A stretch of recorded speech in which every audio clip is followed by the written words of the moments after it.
Well, here it is, guys, the new 2015 Mustang, and it's finally my turn to get behind the wheel.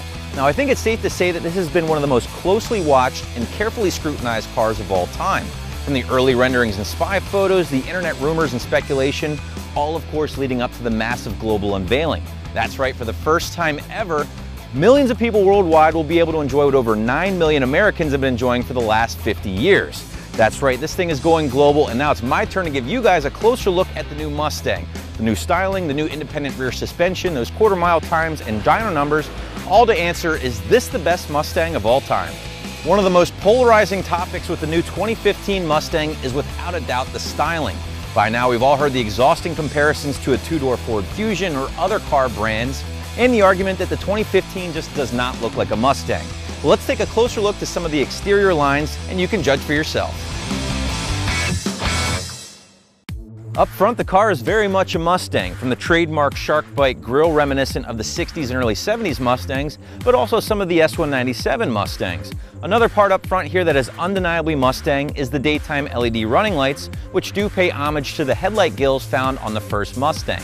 I will say that it is a little odd not seeing the signature GT fog lights in the grille for the first time in 10 years, but on the flip side, those functional hood vents are back for 2015, albeit in a totally different location. Moving to the side of the car, you'll notice more Mustang DNA. The sides of the sheet metal have been sunken in, which is something that has been passed on from generation to generation. The A-pillar has actually been pulled back with this car to accentuate the longer hood line, which in the minds and the eyes of the Ford designers gave the car a more powerful look. Now, that more powerful look does get helped out thanks to the wider shoulders, which are new for 2015, but without a doubt, one of the biggest changes to the exterior styling is the return of the fastback roofline for the first time in decades. Finishing in the rear of the car here, you will notice the iconic tri-bar tail lamps are in place along with the sequential tail lights. Now, the 13 and 14 taillights, in my opinion, might go down as one of the best ever on a Mustang. So while the 15 taillights are beautiful in all their three-dimensional glory, they are going to be graded on a very tough scale. Noticing the sleek deck lid panel here, it is devoid of that fake gas cap for the first time in 10 years on our GT, and the love it or hate it color-matched rear valance, which will definitely have some help in the aftermarket.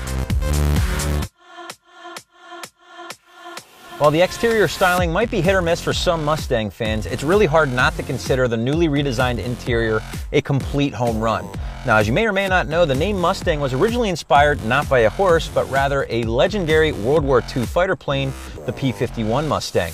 And it's really no coincidence that this car has a very cockpit or aircraft-inspired feel. From the toggle switches to the big round analog gauges, and even the ground speed indicator on the speedometer.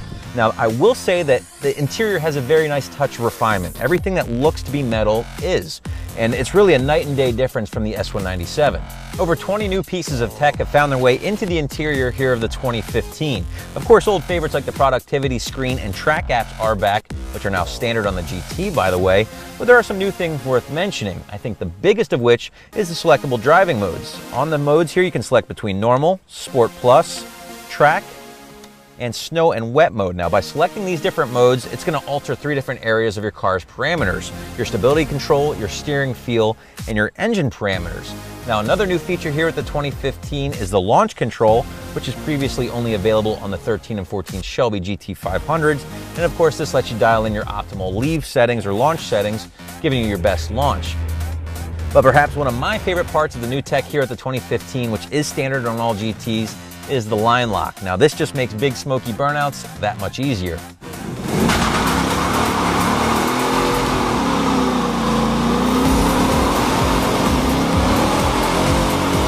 Finally, here with all 2015 Mustangs, they are now keyless. You receive this key fob, automatics exit receive remote start, which is a nice touch, and all cars do include remote and intelligent access, meaning you can leave this fob in your pocket, lock and unlock your car, and even start the car with a push of a button, now standard on all Mustangs.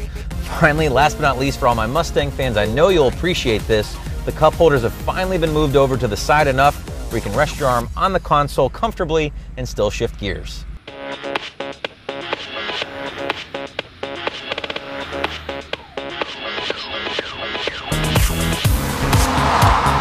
All right, the 5-liter Coyote motor is back for 2015, and it's better than ever.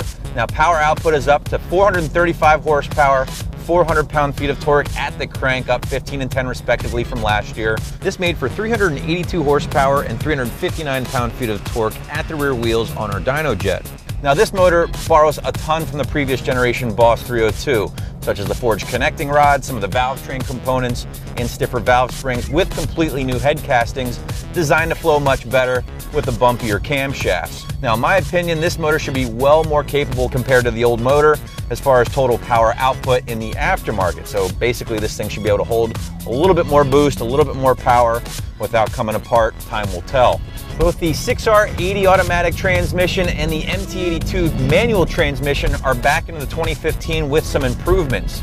Now the sometimes finicky MT82 has gotten some improvements, mainly the new clutch, along with some new synchros that Ford claims makes for a better shifting experience, and so far I'd have to agree with them. However, that being said, an aftermarket shifter should definitely be at the top of your mod list, just to clean up some of the play found here at the stock shifter. No big surprise there. But let's get to the big story, right? For the first time in 50 years, all models of the Mustang will come complete with an independent rear suspension, a welcome change for many owners and enthusiasts, maybe not so much for the hardcore drag racers. Now, Ford's goal with this car was to make it handle just as good, if not better, than the outgoing previous Boss 302, and all tests they have done so far have shown that to be the case. Now, again, first impressions, this thing is much flatter, woohoo, and just handles much better than the previous stick axle car by a long shot. It's actually not even close. As far as ride quality is concerned, well, this thing again is refined all the way. Now the rear suspension obviously handles bumps much better than a stick axle car, especially when going through turns or over uneven pavement, where a live rear axle will tend to pitch and get unsettled. This thing just handles it and keeps on trucking. Now Ford actually had to totally redesign the front suspension to keep up with the new rear, and in fact they've done so by doing a double ball joint front suspension complete with a total new subframe underneath there, which has made the way for some huge brakes. In fact, the biggest yet ever on a Mustang. The Performance Pack GT, which I'm in right now, is now sporting 6-piston fixed caliper Brembos with 15-inch vented rotors. Now that's pretty darn impressive, but consider the fact too that non-Performance Pack cars now receive a solid brake upgrade in the form of a 4-piston caliper and rather large brakes. So with all that said, is the 2015 Mustang the best of all time? Well, in my opinion, yes, it's not even close. Straight line performance aside, this car outperforms the previous generation in just about every way. I mean, this car just drives much better, handles completely better than the S197, and the power delivery is smooth, and again, just more capable, and I'll use that word refined one more time because this thing has gotten a lot of refinement over the last year.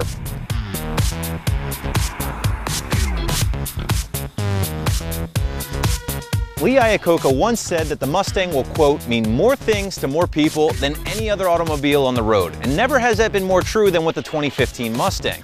With its 21st century styling, powerful yet diverse engine lineup, and now global availability, people worldwide will be able to see what makes Mustang an automotive icon. I'm Justin, thanks for watching, and for all things Mustang in 2015, keep it right here at AmericanMuscle.com.